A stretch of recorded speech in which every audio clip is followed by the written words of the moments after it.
하나님 말씀 보겠습니다. 은혜 받으실 말씀은 마태복음 5장입니다. 마태복음 5장 33절부터 37절까지 말씀을 보겠습니다. 오늘 이제 마태복음 12번째 시간인데요.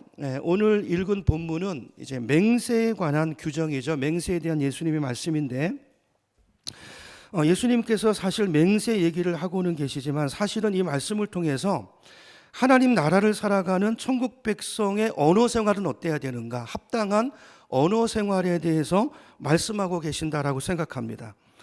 이런 사람의 말은 굉장히 중요하죠. 우리가 어떤 말을 하고 사느냐에 따라서 그게 내 삶에도 영향을 끼치고요, 또 내 말을 듣고 있는 내 주변 사람들한테 굉장히 많은 영향을 끼친다는 것을 우리는 잘 알고 있습니다. 우리가 하는 말만 조금 바꿔도요, 관계가 변합니다. 그렇죠? 분위기가 달라져요. 그리고 내 말을 듣는 사람이 변해요. 특별히 이제 우리가 자녀들을 키우고 있는데, 우리 부모가 자녀들에게 어떤 말을 해주느냐에 따라서 자녀의 인생이 굉장히 달라질 수 있어요. 우리가 부모로서 또 성도로서 어떤 말을 훈련하고 어떤 말을 입에 담고 살아야 되는가, 오늘 말씀을 통해서 주님의 음성을 듣는 그런 예배가 되길 소망합니다.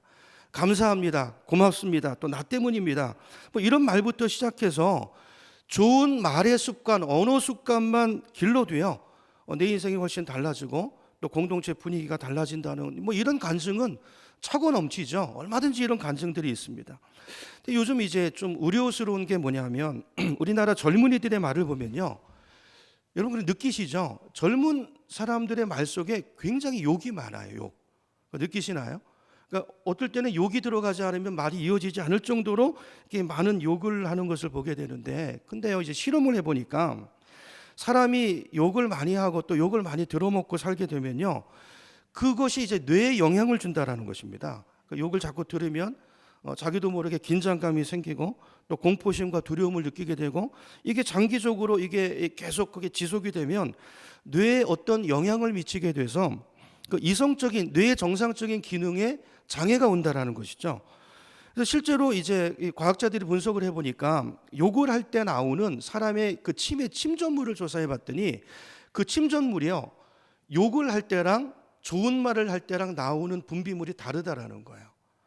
그러니까 욕을 하고 악한 말을 할 때는요, 색깔도 다르고 특성도 다른데, 색깔도 검은 이 짙은 갈색 계통의 이제 색깔이 되고, 이제 욕할 때 나오는 침전물을 그걸 모아가지고요, 그걸 쥐에게다가 주사를 해봤대요. 그런 말 들어보셨죠? 그랬더니 어떤 결과가 나왔습니까? 쥐가 오래 살지 못하고 빨리 죽어버리더라는 것입니다.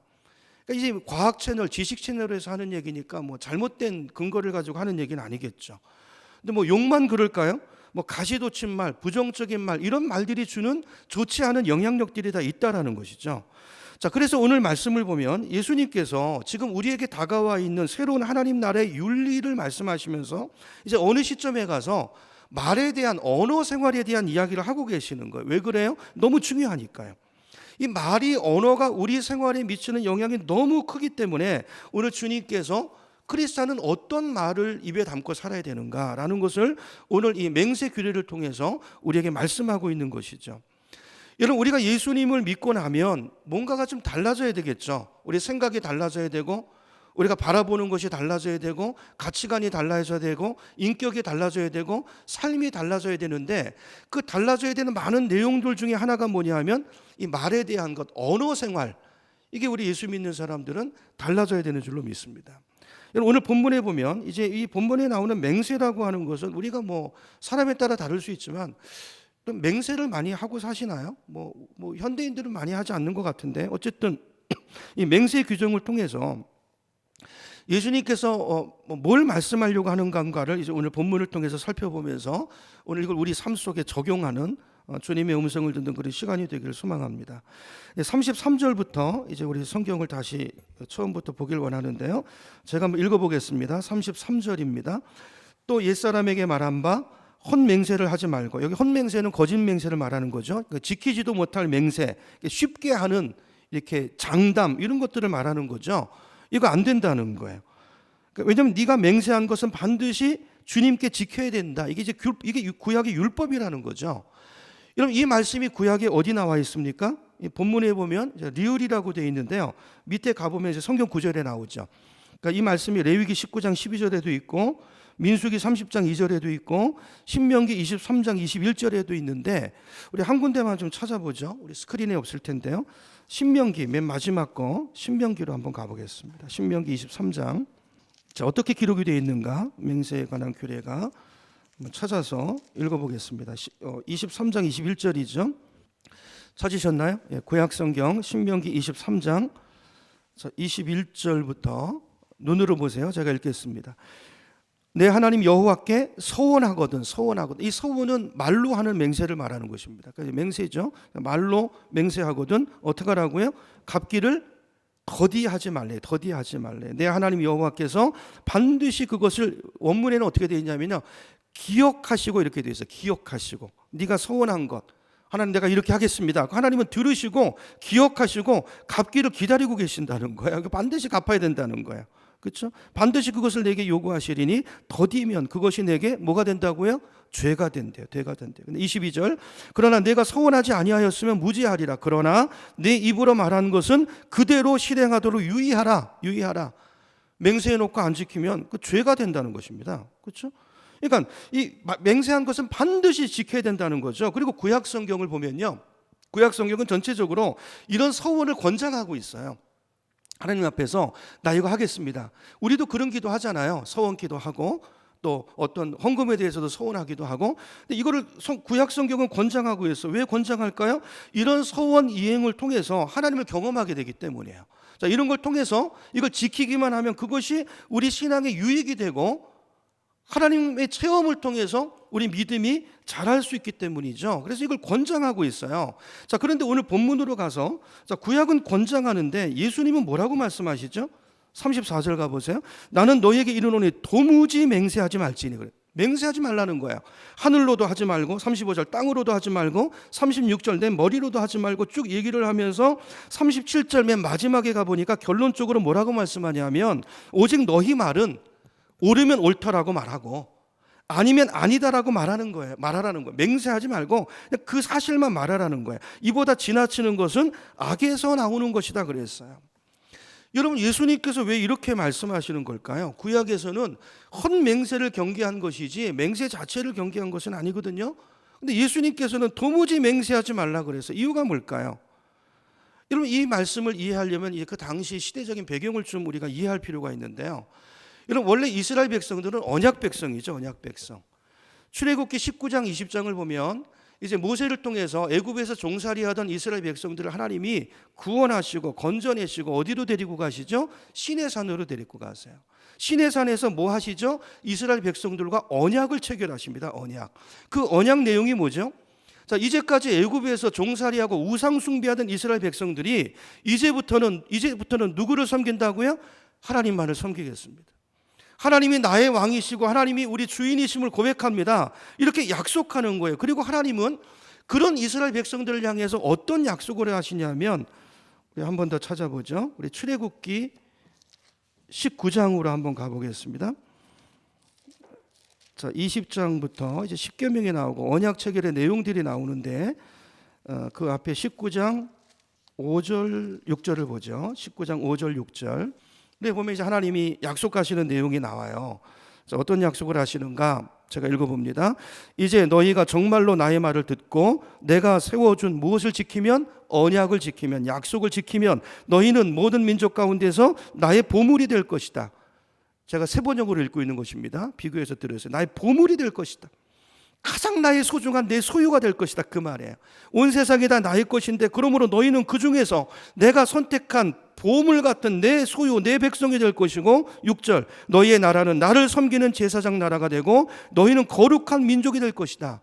여러분 이게 시내산 언약 내용인데요.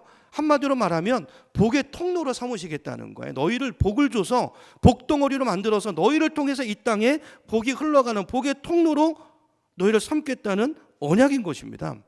자, 이 언약을 맺고 나서 이스라엘 백성들은요, 그들 나름대로 이 언약을 기억하면서 하나님 나라를 꿈꿨어요. 그래서 자기들이 이 약속대로 제사장 나라가 되고 정말 하나님의 보물 같은 나라가 되고 복을 받아서 복을 유통하는 그 민족이 되기 위해서 여러 가지 맹세도 하고 서약들을 했었거든요. 하나님, 나 정말 이렇게 살게요. 이렇게 복 주세요. 나 이렇게 되기를 원합니다. 그랬다는 거예요. 처음에는요, 그런 그 맹세들을 잘 지켰어요. 근데 가나안 땅에 들어가 살면서 점점 시간이 가면서 어떻게 됐죠? 그들의 맹세 가운데 헛맹세가 많아지게 된 거예요. 쉽게 맹세하고 지키지도 않고. 그러니까 이게 반복이 되다가 예수님이 오실 당시에는요, 그 사회가 어떤 사회가 되고 어떤 풍토가 만들어졌냐면요, 사람들이 맹세를 너무 가볍게 여기는 거예요. 쉽게 맹세하고 그걸 안 지키고. 그러다 보니까 이제는 사람들 간에도요, 하나님은 고사하고 인간관계 속에서도요, 사람들끼리 서로 불신이 만들어져 가지고요, 웬만한 말은 안 믿어요. 그러니까 불신 사회가 돼버린 거예요. 언제? 예수님 오실 때 그 당시 사회가 그랬다는 거예요. 야, 이번에 나 진짜 그거 지킬게. 나 하나님 앞에 맹세. 이런 정도 얘기가 아니면 뭔가 다른 거를 보증을 세워서 끌어들이지 않으면, 오늘 본문에 예수님 그 얘기 하시잖아요. 하늘로도. 그러니까 자기 가지고 이게 신용이 안 서니까, 말빨이 안 서니까 끌어들이는 거예요. 그러지 않으면 안 믿어주는 거예요. 자, 이렇게 맹세가 습관이 돼버린 그런 사회 속에서, 말의 신용이 없어져 버린 그런 사회 속에서 주님이 지금 말씀하고 있는 거예요. 자, 이런 배경을 기억하시고요. 자, 그런 상황 속에서 주님께서 뭐라고 말씀하세요? 맹세 자체를 하지 말라는 거예요. 그러니까 주님의 이 말씀의 의도가 뭘까요? 말씀을 지킬 능력도 없고 그럴 마음도 없으면서 하나님 갖다 끌어들이지 말라는 거예요. 네 신용을, 네 말을 믿을 만한 말이 되도록 보이기 위해서 하나님을 끌어들이고, 하늘을 끌어들이고, 당신은 여기 이제 하늘, 땅, 이게요, 아시는 것처럼 이스라엘 백성들은 하나님의 이름을 함부로 부를 수 없었거든요. 그래서 그 대신에 하늘 얘기를 하고 땅 얘기를 하는데, 하늘은 하나님의 보좌고, 지금 그렇게 얘기하시잖아요. 그게 다 동기가 결국 하나님을 끌어들이는, 하나님의 이름을 말할 수 없기 때문에 그러는 거지, 결국 하나님을 끌어들이고 있는 거라는 거예요. 하나님 네 보증인으로 세우지 말라는 거예요. 지킬 능력도 없고 마음도 없으면서, 그리고 안 지키면 하나님을 거짓말쟁이로 만드는 꼴이 아니냐. 이게 예수님의 의도예요. 이해가 되시죠? 그러니까 오늘 주님께서 이 이제 맹세 규례를 통해서 말씀하고 싶으신 내용이 뭐냐면, 하나님 나라 백성의 언어 생활은 어때야 되는가? 첫째로 우선 성도는요, 내 말에 신뢰가 있는 사람이 돼야 된다는 거예요. 맹세를 안 하면, 보증을 안 세우면 믿어주지 않는 그런 사람이 되면 안 되고, 나 하늘 두고 맹세, 나 이번에 진짜 나 땅 두고 땅 걸고 맹세한다, 이런 말 해서는 안 된다는 거죠. 삶이 그렇게 가면 안 된다는 거죠. 그러니까 말 가지고 조작하지 않아도, 누구 내세우지 않아도 그냥 그 사람이 말하면 저 사람 말은 틀림없어, 이렇게 믿어주는 그런 사람, 그 사람이 성도가 되어야 되지 않겠느냐. 이게 오늘 예수님 말씀의 요지인 것입니다. 여러분, 우리가 살고 있는 사회를 신용사회라고 그러잖아요. 여러분, 돈에도 신용 등급이 있습니다. 우리가 돈을 빌릴 때 아무나 은행 가서 돈 빌려달라고 하면 안 빌려줘요. 신용 등급을 봅니다. 신용, 이 사람의 돈에 대한 크레딧이 어느 정도인가를 보고 거기에 맞는 돈을 빌려주게 돼 있어요. 근데 여러분, 우리의 개개인의 신용 등급이 다 다르죠. 이 신용, 이 돈에 대한 신용은 어떻게 생기는 거죠? 평소에 내가 돈에 대해서 얼마나 믿을 만한 사람인가를 사회가 보고 있는 거예요. 물건이 필요할 때 신용카드도 쓰고, 결제일이 되면, 날짜가 되면 탁탁 잘 갚고, 이렇게 신용이 있고 관리를 잘하면 이 사람은 믿을 만한 사람이네, 그러면서 점점 이제 신용 점수가 올라가요. 그래서 그게 내 신용이 돼가지고 대출을 받을 때 그 평소 그 사람의 신용에 맞는 대우를 받게 되는 것이죠. 이런 말도 마찬가지지 않습니까? 여러분, 내 말에 대한 신용은 어디서 결정날까요? 평소에 내 말, 내가 뱉은 말을 얼마나, 그 말에 대해서 책임을 지고 얼마나 약속을 잘 지켰는가에 따라서 결정이 되는 것입니다. 그러므로 오늘 이제 맹세라는 말이 나오지만, 이걸 우리식으로 바꿔 말하면, 우리 성도는요, 하나님 나라 백성은 헛약속을 하시면 안 돼요. 약속을 잘 기본적으로 이 언약, 우리는 언약 백성이라는 사실을 기억하고, 우리 하나님은 언약의 신실한 하나님이라는 걸 기억하고, 하나님은 또 말씀하시는 분이시잖아요. 결국 그 사람의 인격은 말로 표현하는 거기 때문에 말에 대한 신뢰는 그 사람에 대한 신뢰라는 걸 기억하고, 이런 말에 대한 책임감을 갖는 우리가 됐으면 좋겠습니다. 그렇죠? 내가 가겠다라고 말했으면 가야 되죠. 근데 가겠다고 해놓고 어느 시점이 되면 뭐 걸고까지 나 진짜 이번에 갈게 그래 놓고서 갑자기 어느 시점 되면 나 가기 싫어. 이제 기분이 나쁘면 안 간다 그러고 오늘 나 너무 피곤해서 못 가 그러고 아니면 약속해 놓고 까먹고 자 이런 것들이 반복되면 한두 번은 그럴 수 있죠. 뭐 진짜 아플 수도 있고 피치 못할 사정들이 있을 수는 있죠. 그런데 그런 게 반복된다면 그건 그 사람의 인격인 거죠. 실수가 아니고. 그죠? 그 다음부터는 이제 어떤 평가가 꼬리표가 붙을까요? 저 사람은 말에 신용이 없는 사람이야. 그러니까 그 사람의 말을 어떤 말을 해도 고지 듣지 않는 거죠. 자, 그러면 이렇게 말의 신용을 잃어버리게 되면 그 다음부터는 그 사람에게 어떤 일이 벌어질까요? 뭔가 중요한 걸 말해야 되고 뭔가를 얻어내려고 하면 그때부터는 내 말 가지고 이게 크레딧이 없으니까 어떻게 됩니까? 그때부터 맹세를 하게 되는 거예요. 맹세. 그러니까 예수님 당시도 그랬다는 거예요. 맹세를 해야 되는 거예요. 야, 나 이번엔 나 진짜 한다. 나 하늘 두고 맹세한다. 나 땅 두고 맹세한다. 그랬다는 거예요. 이렇게 얘기하지 않으면 내 말이 먹히지 않는 이런 사람으로 변한다는 거예요. 예수님이 와보니까 하나님 나라 백성이 나라가 이런 모습이 돼. 이게 예수님의 너무 큰 안타까움이었어요.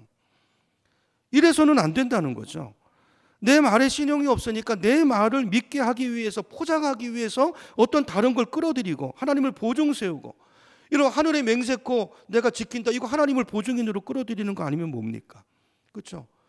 아니 그래서는 안 된다는 것입니다. 그냥 내가 단순히 그거 말고 그냥 단순히 내가 이거 할게 그러면 저 사람이 한댔으니까 하겠구나 이렇게 그렇게 받아들일 줄 아는 그런 사람 그 사람이 하나님 나라 백성이 아니겠느냐 그 얘기를 하시는 거예요.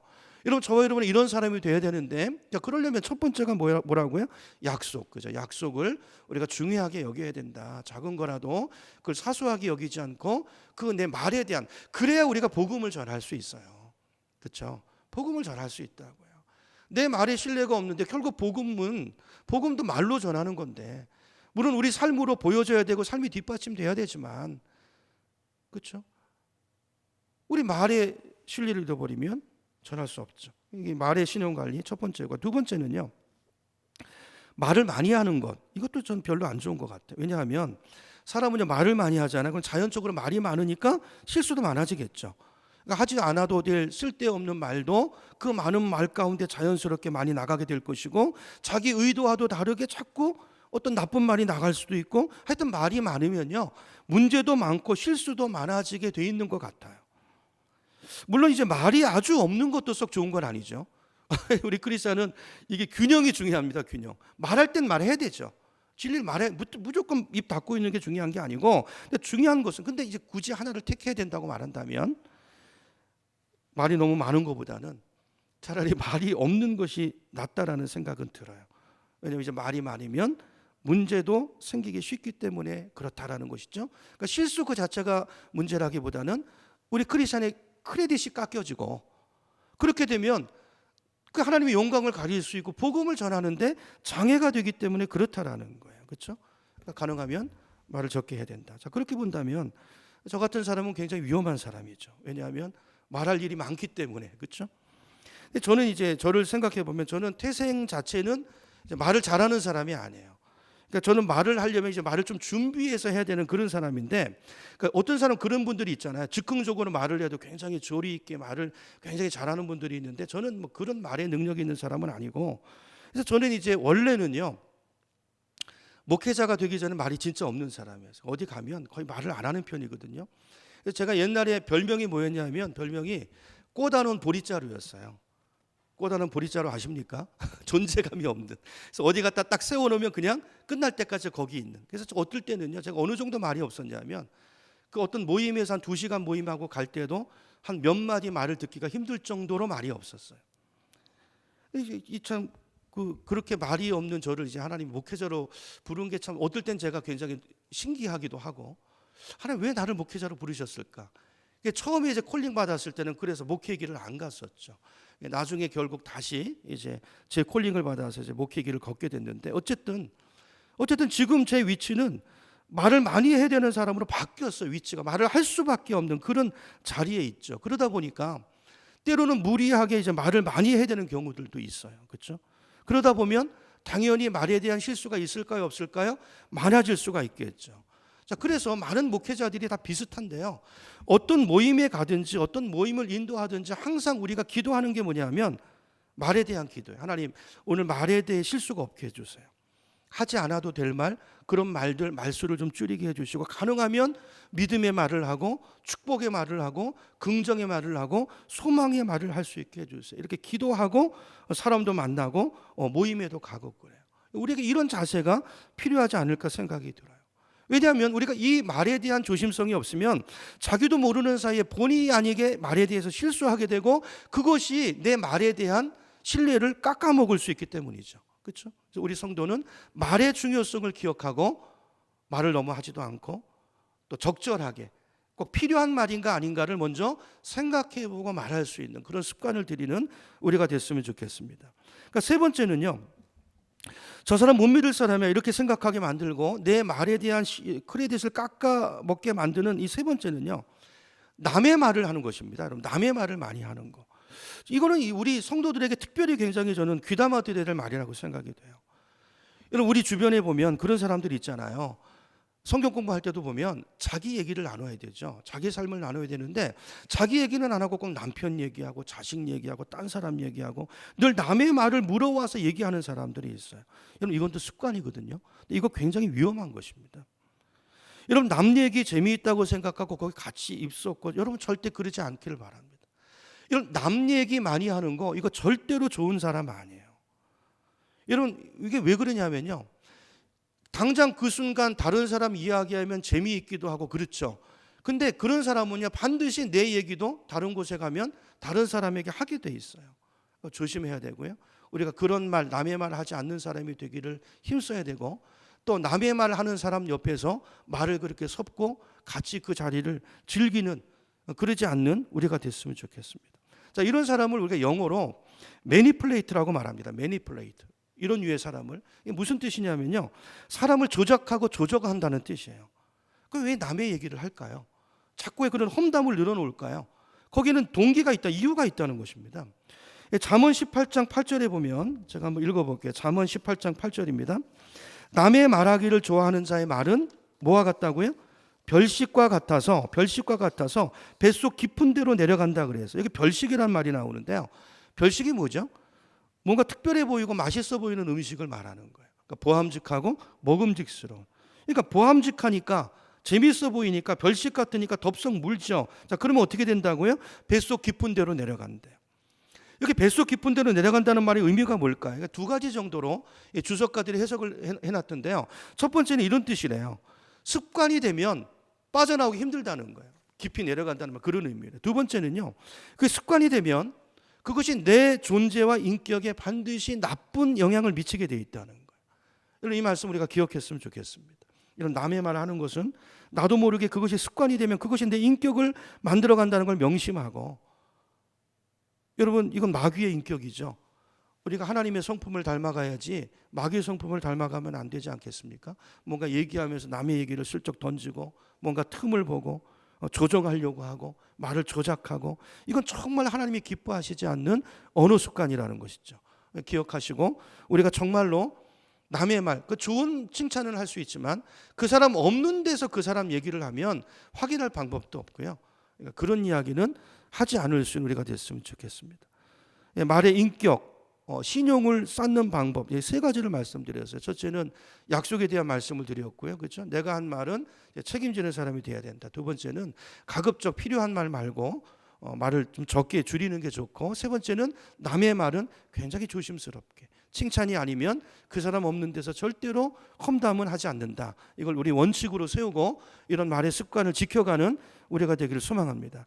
자, 이렇게 우리가 말의 신용을 갖춰가는 것도 중요하지만 또 한 가지 우리가 말에 대해서 하나님 나라 백성으로서 기억해야 되는 것 또 한 가지가 있는데요. 이게 반대 경우예요. 그러니까 내가 이런 사람이 되는 것도 중요하지만 반대로 다른 사람이 말할 때는요, 그 사람의 말을 좀 믿어주는 사람, 우리 크리스찬 공동체는요, 좀 다른 사람의 말을 믿어주고 인정해주는 그런 공동체가 됐으면 좋겠다. 그런 생각을 해봐요. 여러분, 오늘날 우리가 살고 있는 이 시대는 불신이 판을 치는 세대지 않습니까? 웬만해서 사람 말 잘 안 믿죠. 특별히 그 사람이 말에 대한 어떤 실수가 있는 사람이라든지 아니면 내가 그 사람에 대해서 안 좋은 선입견을 갖고 있다든지 그러면요, 그 다음에는 내가 딱 그 마음에 고정관념이 있으면요, 그 다음부터는 그 사람이 어떤 말을 해도 안 믿어요. 저 사람은 아니야. 그렇죠? 이렇게 딱 규정해버리는 거. 우리 지지난주인가요? 규정하는 말, 이거 하나님이 싫어한다고 그랬어요. 우리 중에 실수 없는 사람이 어디 있습니까? 한 번의 행동을 가지고 한 번의 말을 가지고 저 사람은 저런 사람이야, 규정하는 것. 그러면 안 된다는 거. 이건 하나님의 은혜에 배치되는 것이고요. 만약에 하나님이 우리를 규정하셨으면 우리도 구원받을 방법이 없어요. 그렇죠? 100번을 잘못해도 101번째 믿어주시고 기다려주시고 용서해주시고, 그래서 오늘 우리가 있는 것이지 않습니까? 그러므로 크리스천 공동체는 이런 공동체가 되어야 된다는 거예요. 자, 하나님의 나라는 어떤 나라인가? 아무리 옛날에 그 사람이 잘못이 있었더라도, 아무리 그 사람이 말에 대한 신용이 없었다 할지라도 중요한 것은 지금이라는 거예요. 지금 그 사람이 내가 진심이야, 내가 변화됐어, 달라졌어, 내가 이제 정말 이렇게 할 거야, 그러면 또 속는 한이 있더라도 그걸 믿어주는 것, 그게 하나님의 마음이고 그게 성도의 모습이어야 되고 그게 크리스천 공동체의 모습이어야 된다는 거죠. 그 사람이 회개했다고 말하는데도 아니 그럴 리가 없어, 저 사람 속마음, 저 사람은 절대 안 변해, 이거는요, 만약에 그렇다면 여러분, 자기를 믿어주지 않는 세상이 얼마나 답답하겠습니까? 이건 하나님 나라의 모습은 적어도 아니라는 것이죠. 그래서 우리 교회는 좀 사람을 믿어주는 그런 공동체가 됐으면 좋겠어요. 그렇죠? 상대방을 딱 규정해버리지 말고, 내가 피해보지 않기 위해서 그냥 지나치게 거리 두지 말고, 그 사람이 진심으로 말하면 또 한번 믿어주는, 그렇죠? 그래서 힘이 되어주는, 그것이 하나님이 기뻐하시는 공동체의 모습이라는 것입니다. 잠언 20장 6절에 보면 이런 말씀이 있어요. 우리 스크린을 보고 같이 한번 읽어볼까요? 같이 읽습니다. 시작. 스스로를 성실하다고 말하는 사람은 많으나 누가 참으로 믿을 만한 사람을 만날 수 있겠느냐? 이게 탄식이죠. 이게 무슨 뜻입니까? 믿을 만한 사람이 없다라는 거예요. 그때도 그렇고 지금도 그렇고 마찬가지. 여러분, 이런 사회 속에서 믿을 만한 사람도 없고 믿어주는 그런 사회도 없고, 자, 그런 상황 속에서 우리는 어떤 사람이 되어야 된다? 믿을 만한 사람이 되어가고, 믿을 만한 그런 사람, 어떤 사람도 품어주고, 그죠? 기회를 주고 이렇게 살려낼 수 있는 그런 공동체, 그것이 예수님이 꿈꾸는 하나님 나라의 모습이고, 주님은 그런 나라로 우리를 초대하고 있다는 것입니다. 오늘 그런 사실을 기억하고 우리가 다른 것보다도 말의 인격을 갖추어가고 말에 신뢰가 있는, 이게 하나님을 닮은 자녀의 모습이죠. 그리고 우리 공동체를, 여러분의 가정을 그런 가정으로 세워갈 수 있는 우리가 되기를 축원합니다. 자, 그런 말씀을 하시고 난 다음에 이제 주님께서 그 다음에 주시는 말씀이 뭐냐면, 자, 우리 34절부터 다시 읽어보겠습니다. 34절부터 제가 읽어볼게요. 자, 그러나 제가 다른 번역으로, 새 번역으로 읽겠습니다. 그러나 나는 너희에게 말한다. 아예 맹세하지 말아라. 하늘을 두고도 맹세하지 말라. 그것은 하나님의 보좌이기 때문이다. 땅을 두고도 맹세하지 말라. 그것은 하나님께서 발을 놓으시는 발판이기 때문이다. 예루살렘을 두고도 맹세하지 말라. 그것은 크신 왕의 도성이기 때문이다. 36절. 내 머리를 두고도 맹세하지 말라. 너는 머리카락 하나라도 희게 하거나 검게 할 수 없기 때문이다. 자, 여기까지 말씀은 이제 나눴고요. 자, 이해가 되시죠? 자, 그러면서 그 뒤에 뭐라고 말씀하시냐면, 너희는 예 할 때는 예라는 말만 하고 아니요 할 때는 아니요라는 말만 해라 그랬어요. 이보다 지나치는 것은 다 악에서 나오는 것이다 그랬어요. 자, 예수님께서 왜 맹세를 싫어하실까? 왜냐하면 인간은 원래 인간 자체가 못 믿을 존재이지 않습니까?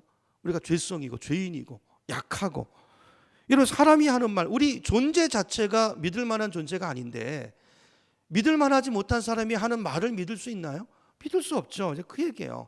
거기다가 인간은요, 또 능력도 없어요. 자기 말을 책임지고 할 수 있는 능력도 없다는 것입니다. 36절에 보니까 자기 머리를 두고 맹세하면, 아니 그러면 뭐 자기가 능력이 있어요? 능력도 안 되잖아요. 그러니까 사람의 말은 오류도 있고 약하고 틀리고, 자, 이럴 수밖에 없는 게 사람의 말인데, 자, 그런데 그런 인간의 말을 합리화시키기 위해서 하나님의 이름을 끌어들인다?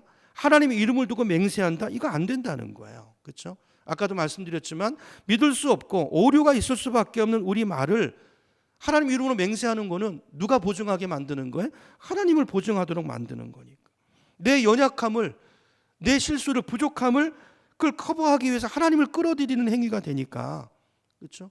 내 말을 맞게 보이고 싶어서 그런 동기로 하는 것이라면 이런 말은 하나님을 욕되게 하는 말이기 때문에 이런 맹세는 해서는 안 된다라는 것입니다. 자, 결국 예수님께서 하시는 말씀의 요지가 뭡니까? 우리 말의 신뢰를 얻기 위해서 다른 거 끌어들이지 말라는 거예요. 단순하게 말하라는 거예요. 그러니까 당당하게 그냥 내가 할 말을 하라는 것입니다. 그러니까 그렇게 했으면 좋겠어요. 그래서 우리 이제 가장 좋은 예가 뭐냐면, 우리 그런 말 할 때 있잖아요. 그런 말 듣기도 하고, 나 교회 다니는 사람입니다. 그냥 내가 교회 다니는 내가 당신한테 거짓말 하겠어요? 그러니까 이런 말, 그러니까 이렇게 말하지 말라는 거예요. 이거는 내 신뢰를 얻기 위해서 뭘 끌어들이는 거예요? 교회를 끌어들이는 거잖아요. 그렇죠?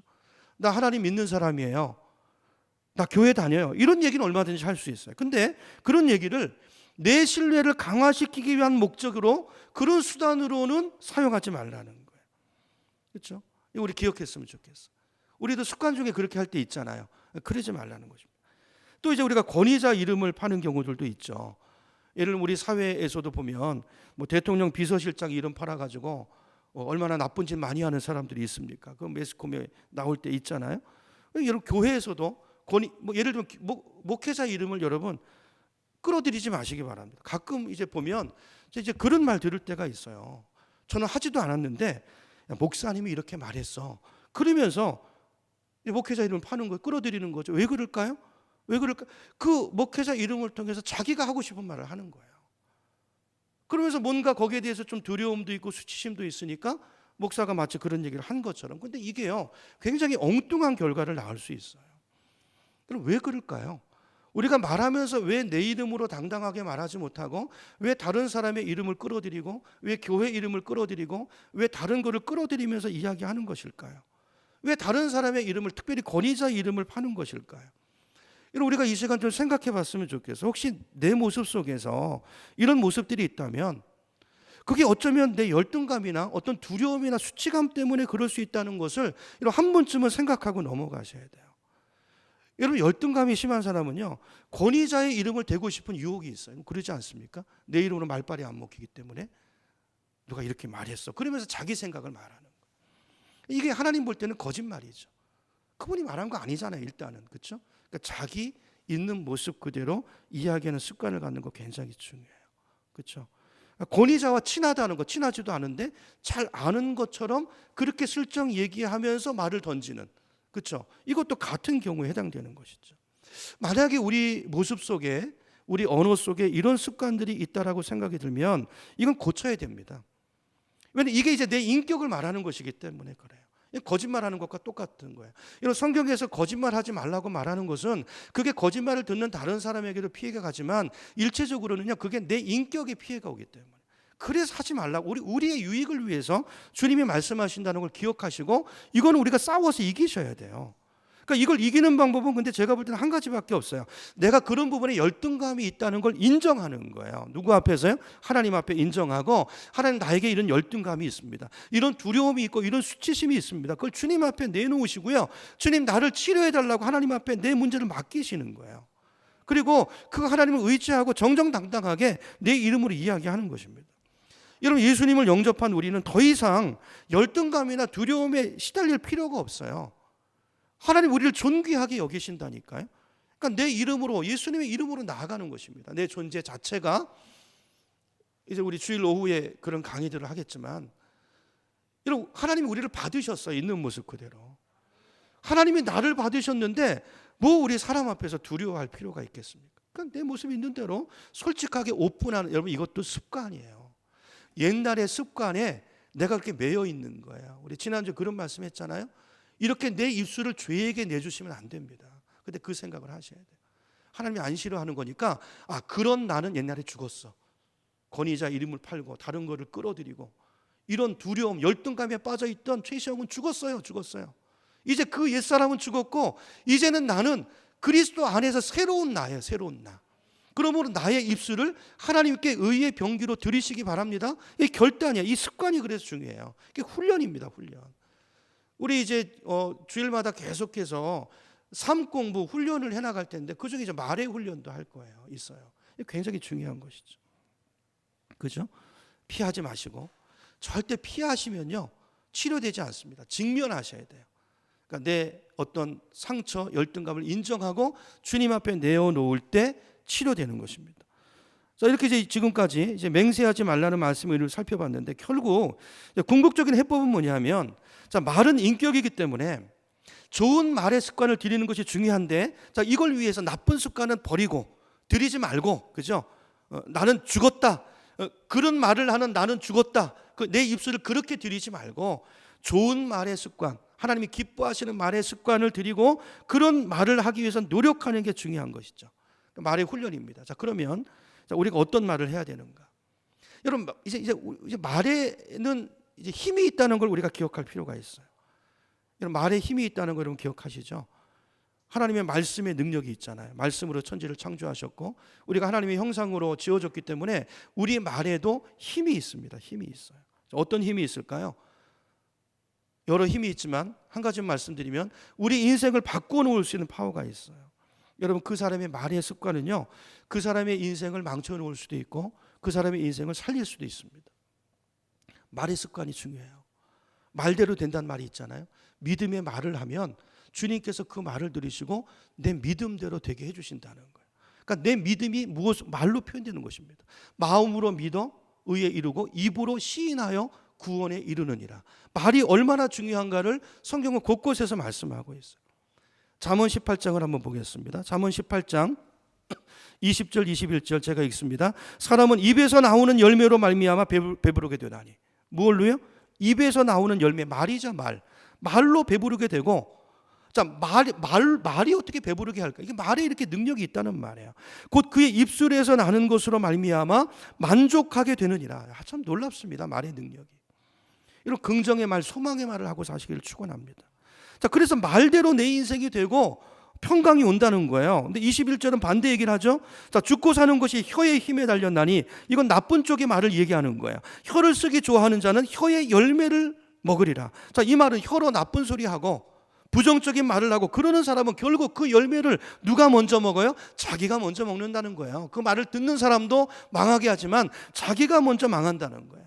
먼저 인격이 훼손되고, 그죠? 그 인생이 망한다는 것입니다. 자, 이런 좋은 예가 민수기에 있잖아요. 민수기 14장 28절 우리 스크린 보고 같이 읽겠습니다. 시작. 그들에게 이르기를 여호와의 말씀에 내 삶을 두고 맹세하노라. 너희 말이 내 귀에 들린 대로 내가 너희에게 행하리니. 어떻게 행하신다고요? 너희 말이 내 귀에 들린 대로 하시겠대요. 여러분, 이스라엘 백성들이 광야에서 어떤 말을 했습니까? 입만 열면 원망하고 불평하고, 그죠? 차라리 우리를 이렇게 하려고 하나님 차라리 죽는 게 낫겠다. 이 말을 입에 달고 사니까 하나님이 그 말을 들으시고요, 말씀하시는 거예요. 그래? 광야에서 죽는 게 차라리 낫겠어? 그럼 너희 말이 내 귀에 들린 대로 여기서 다 죽게 해줄게. 그래서 이스라엘 백성들이 다 그 말씀을 하시는 거예요. 여러분, 우리 말이 내 생각과 내 믿음을 그대로 표현하는 거예요. 하나님, 우리 말을 들으세요. 말을 들으세요. 사람은 그 말을 속에 쌓은 것에서 선한 사람은 속에 선한 것을 쌓은 것에서 선한 말을 하고, 악한 사람은 쌓은 악한 것에서 악한 말을 한다고 그래서, 그러므로 그 말이 그 사람이라는 거예요. 이게 성경의 일관적인 말에 대한 증언입니다. 그러니까 말이 얼마나 중요한 거예요. 그죠? 그러므로 내가 어떤 말을 하고 사느냐에 따라서 그 말이 내 인생에 그대로 영향을 미치고 그것이 내 말을 듣는 그 사람의 인생에도 굉장한 영향을 미친다는 거예요. 여러분, 말은 인격이라는 걸 기억하시고, 더 나아가서 그 말이 그 사람의 신앙이라는 걸 기억하시고 우리가 좋은 언어 습관을 길러갈 수 있는 우리가 됐으면 좋겠습니다. 자, 그럼 구체적으로 우리가 어떤 말을 해야 될까? 자, 4가지로 정리할 텐데요. 4가지인데요. 우리가 말을 할 때 이 4가지를 기억하고 말했으면 좋겠어요. 항상 말을 할 때 생각나는 대로 그냥 감정대로 말하지 마시고 이 4가지를 기억하고 우리가 말했으면 좋겠어요. 첫 번째는요, 친절한 말이에요. 친절한 말. 똑같은 말도 친절한 말이 있고 투명한 말이 있어요. 말의 내용보다 더 중요한 것은 그 말을 내용을 싸고 있는 태도입니다. 태도. 같은 말도 친절하게 하면 달라요. 그렇죠? 근데 같은 말도 투명하게 하면 듣기 싫습니다. 그러니까 우리 말이 친절했으면 좋겠어요. 친절했으면 좋겠어요. 우리 가운데 보면 뭐 남이 상처를 받든 안 받든 간에 막 툭툭 내뱉는 그 말 자체가 좀 거친 경우들이 있죠. 싸납고 말하는 그 형태가 막 윽박지르고, 이거는요 어떤 말을 해도 그 사람의 말은 어떤 내용을 담고 있어도 다른 사람에게 상처를 주게 돼 있어요. 이거는 성도의 언어가 되면 안 된다라는 것입니다. 여러분, 하나님께서 우리에게 주신 권세가 많은데요, 그 중에 하나가 뭐냐면 남을 축복하는 권세라는 거 여러분 아십니까? 우리에게 주신 권세는요 축복의 권세를 하나님 우리에게 주셨어요. 저주의 권세는 우리한테 안 주셨습니다. 그러니까 하나님 무슨 말이죠? 축복의 말만 하고 사랑의 말만 하고 살라는 거예요. 그렇죠? 민수기 6장을 보겠습니다. 민수기 6장 22절부터 민수기 6장 21절부터 제가 읽어볼게요. 하나님이 모세에게 하는 말씀인데요. 23절부터 봅니다. 너는 아론과 그 아들들에게 말하라 그랬어요. 여기 아론과 그 아들들은 누구죠? 직분으로 말하면 당신 누굽니까? 제사장 직분에 있는 사람들이에요. 그렇죠? 제사장들에게 하나님 말씀하시라는 거, 말하라는 거예요. 자, 그러면서 제사장에게 이스라엘 자손의 복을 비는 자격을 주세요. 복을 비는 자격. 그래서 뭐라고 복을 빌어주라고 말씀하냐면 24절에 보니까 주님께서 당신들에게 복을 주시고, 그러니까 백성들을 향해서 제사장들에게 백성들이 이렇게 말하라는 거예요. 하나님이 당신에게 복을 주시고 당신을 지켜주시고 당신들을 밝은 얼굴로 대하시고 당신들에게 은혜를 베풀어 주길 원하시고 당신들을 사랑으로 바라보시면서 당신들에게 평화를 주시기를 빕니다. 자, 이렇게 말하라는 거예요. 그럼 여기에서 우리 예배 끝에 목회자들이 하는 축도가 여기서 나온 것입니다. 이제는 그러면서 하는 거 있죠. 그게 결국 이 내용이거든요. 근데 오늘 말씀에서 보면 이렇게 약속하시잖아요. 내 이름으로 이스라엘 백성들에게 이렇게 축복하면 네 그 축복 기도대로 내가 어떻게 하겠다고요? 그들에게 복을 주겠다 약속하셨어요. 여러분, 근데 오늘날 제사장은 누구죠? 구약 시대 때는 특정한 사람들이 제사장이었지만 성경에 보니까 베드로서에 보니까 오늘 지금은 우리 모두가 제사장이라고 말씀하지 않습니까? 오늘 저와 여러분이 저뿐만이 아니라 우리 모두가 하나님 앞에서 제사장으로 부름받은 사람이라는 거예요. 그러므로 이 말씀은 오늘 우리에게 그대로 적용되는 말씀이에요. 하나님께서 우리에게 복을 빌 수 있는 권리, 축복권을 주셨다는 것입니다. 그러므로 예수님도 그 말씀하셨죠. 너희가 어딜 가든지 그 가정에 복을 빌라는 거예요. 그럼 너희 복대로 내가 그 가정에 복을 줄 것이고 그 가정에 복을 받을 만하면 복을 받을 것이고 그렇지 않다면 그 복이 너희에게 돌아가게 하겠다고 그러셨어요. 그렇죠? 오늘 이 말씀대로 살기를 축복합니다. 그러니까 축복의 말, 그렇죠? 친절한 말, 이 말이 우리 입속에 훈련되고 배워 나올 수 있는 그런 우리의 삶이 되기를 축원합니다. 자, 두 번째 우리가 해야 될 말은 정직한 말입니다. 아까도 말했죠. 그러니까 누굴 끼어들여서 말하지 말고 당당 있는 그대로. 근데 이게 사실은 쉽지 않고요.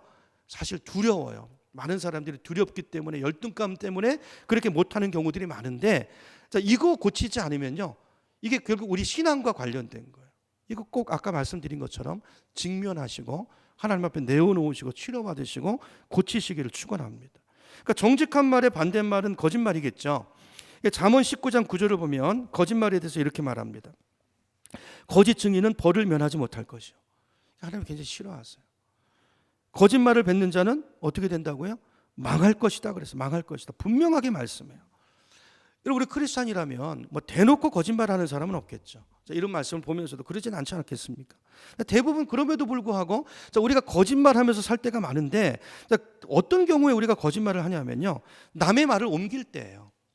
그러지 않습니까? 한번 잘 생각해 보세요. 남의 말을 옮길 때, 그때 살짝 내 의도를 넣어가지고 단어 하나를 바꾸고 뉘앙스를 바꿉니다. 어떤 특정한 사람만 그러는 게 아니라요, 우리 모두에게 이런 습성들이 있어요. 이게 인간의 죄성인 것입니다. 그러니까 내가 어떤 하고 싶은 말이 있는데 그걸 내 이름으로 못하니까 슬쩍 다른 사람을 끼워 넣는 거예요. 그래서 그 사람이 말하는 척 하면서 내 말에 이렇게 포장을 씌워가지고 사실은 내가 하고 싶은 말을 하는 거예요. 그걸 빌려가지고. 이게 거짓말이야. 이거 하지 말라는 것입니다. 이거 하지 말라는 거. 그렇죠? 우리가 정말 정직한 말에 이 언어 습관을 했으면 좋겠어요. 아까도 했으니까. 세 번째는요, 필요한 말입니다. 필요한 말. 여러분, 우리가 말을 할 때 꼭 이거 생각했으면 좋겠어요. 지금 내가 하려고 하는 이 말이 꼭 필요한 말인가? 그렇죠? 한번 좀 생각하고 얘기를 하는 습관을 가졌으면 좋겠습니다. 내가 이 얘기를 꼭 해야 될까? 이게 하나님께 덕이 될까? 생각해보고 그렇지 않으면 필요 없는 얘기예요. 그런 얘기는 안 하는 게 좋습니다. 자, 그런 말 중에 대표적인 게요, 남의 얘기를 옮기는 거예요. 남의 험담, 아까도 말했지만 이거요, 꼭 기도하시고 생각하시고 하셔야 돼요. 그렇죠? 가능하면 하지 말아야 되죠. 잠언 6장을 보겠습니다. 잠언 6장 16절인데요. 제가 읽어볼게요. 여호와께서 미워하시는 것, 곧 그의 마음에 싫어하시는 것이 77가지가 있는데, 여섯 7가지를 말씀하시는데 19절로 가보면 이렇게 말해요. 거짓으로 증거하는 사람과 친구 사이를 이간하는 사람이라 그랬어요. 이거 하나님이 정말 마음에 싫어하시는 거라는 거예요. 하나님이 미워하시는 거라는 거예요.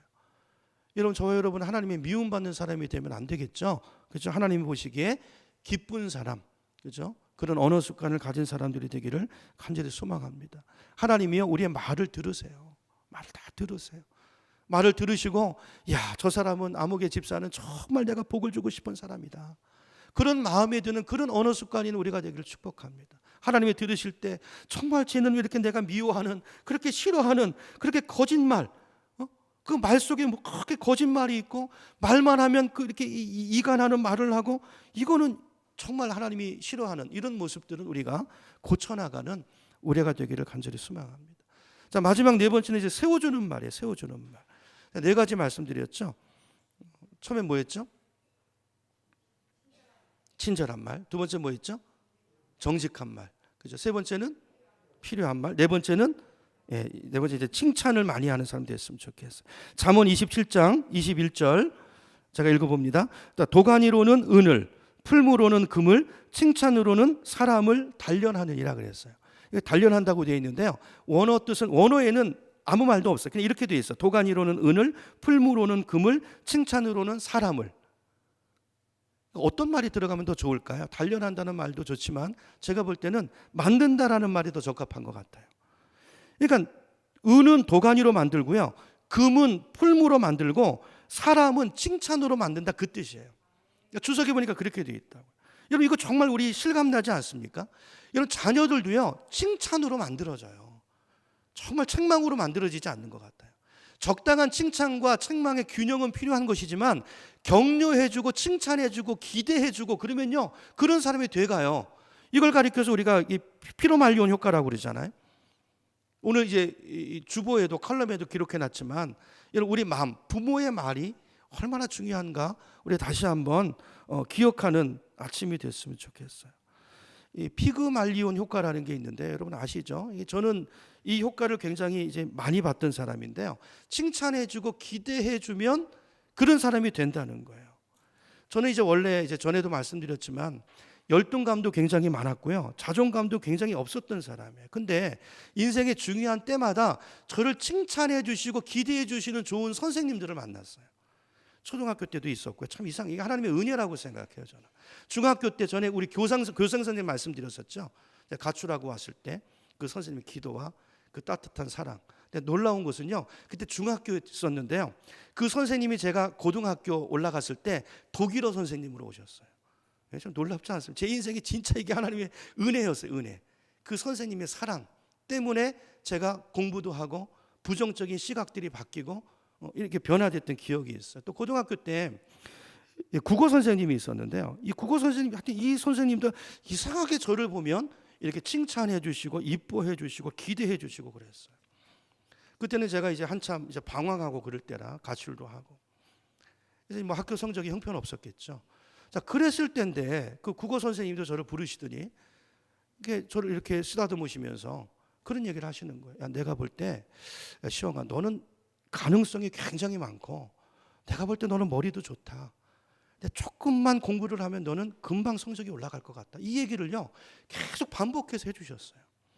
너는 잘 될 것 같아. 내가 널 보면 너무 안타깝다. 왜 너의 그 가능성을 그렇게, 그러니까 이게 너의 그 어떤 상처 때문인 것 같은데 그건 너의 모습이 아니야. 그러면서 이제 이런 격려를 해주시는 분이 고등학교 때 두 선생님, 독일어 선생님과 국어 선생님이 계셨는데요. 그 얘기를 들을 때마다 제가 어떤 생각이 들었냐면, 정말 진짜 내가 그런 사람이야? 이게 믿어지지 않고 그런 느낌이 들었지만, 근데 중요한 것은 뭐냐면요, 그런 얘기를 들을 때마다 어떤 생각이 들었냐면, 적어도 제가 태도가 달라지기 시작해요. 수업 태도가. 적어도 독일어 시간, 국어 시간은 제가 다른 사람이에요. 그죠? 정말 저 선생님의 말에 부끄럽지 않은 사람이 되려고 애쓰고 노력하는 사람이 되고, 이러면서 그게 점점 내 인격과 삶의 습관을 바꿔갔던 것 같아요. 이게 이제 제 인생에 이게 20살 되기 전의 일이잖아요.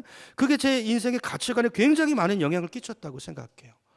지금 생각해 보면 그분들이 저를 살린 거예요. 지금도 생각하면 제가 얼마나 그 두 선생님의 존재가 고맙고 감사한지 모르겠어요. 제가 목회를 할 때도 마찬가지입니다. 저는 이제 늦게 목회를 시작했잖아요. 늦게 이제 나이는 많은데 이제 그 신대원 이제 그 강도사 고시를 패스하고 나서 이제 전임 사역지를 구해야 되는데 오라고 그런 데가 없는 거예요. 갈 데가. 나이는 많고 목회 경력은 없으니까. 또 게다가 저는 이제 이력서를 쓸 때 보면 주일학교 경험도 없거든요. 자, 그렇게 굉장히 이렇게 여러 가지 어려운 조건들이 많고 목회를 잘 할 수 있을까? 분명한 콜링은 받았는데 마음속에 굉장히 두려움이 있었어요. 이제 그런 과정 속에서 이제 응답을 받고 갔던 교회가 이제 부산에 있는 그 제자로 교회였는데요. 근데 그 교회 갔을 때 이상하게 그 교회에 칭찬해 주는 분들이 많이 계셨어요. 그때 강도사 때인데요. 그때부터 강도사님은 제가 볼 때 훌륭한 목회자가 될 겁니다. 하나님 귀하게 쓰실 거예요. 자, 그런 얘기를 들을 때마다 정말 내가 진짜 이런 생각이 들었지만 그 말에 부끄럽지 않은 사람이 되려고 정직하려고 그랬고요. 내가 잘하지는 못해도 내가 적어도 최선을 다하는 사람은 돼야 되겠다. 내가 진실한 사람은 돼야 되겠다. 이렇게 노력했던 것 같아요. 너무 고마운 분들이죠. 그 기대가, 그 칭찬이 그 사람을 만들어 간다는 것입니다. 저는 이런 분들의 칭찬과 격려가 오늘 저를 만들어 왔다고 생각해요. 근데 중요한 것은 오늘 하나님이 우리에게 말씀하시는 포인트가 뭡니까? 우리가 그런 사람이 되라는 거예요. 여러분, 우리도 인생을 살아가면서 여러분 이런 간증들이 여러분들도 있으실 텐데 중요한 것은 교회가, 성도가 세상 가운데서 상처받은 영혼들에게 이런 사람이 돼야 된다라는 거예요. 자, 우리가 이런 사람이 되기 위해서 어떻게 해야 된다고요? 적어도 4가지 말. 여러분, 친절한 말, 정직한 말, 그죠? 그 다음에 필요한 말, 세워주는 말, 이 말을 기억하시고 이런 생각나는 대로 감정대로 그냥 말하고 사는 우리가 아니라 이 4가지를 기억하고 한번 떠올리고 절제된 말, 정제된 말, 하나님 기뻐하시는 그런 언어 생활을 우리가 훈련하고 그렇게 영혼을 세워가는 저와 여러분의 삶이 되기를 간절히 소망합니다. 그렇죠? 다른 거 끌어들이지 마시고 하나님 앞에 소원하는 건 괜찮아요. 진정한 마음으로 오늘 예수님의 말씀의 의도를 여러분 정확하게 묵상하시고 오늘 이 말씀을 통해서 주님이 나에게 어떤 말씀을 하시는지 여러분 각자 아마 적용점이 다르실 것입니다. 그런 것들을 오늘 마음속에 정리하시고 적으시고 또 한 주간 동안 실천하고 순종하며 살아가는 우리가 되기를 주님의 이름으로 축원합니다. 우리 찬양하고 기도하겠습니다. 212장입니다.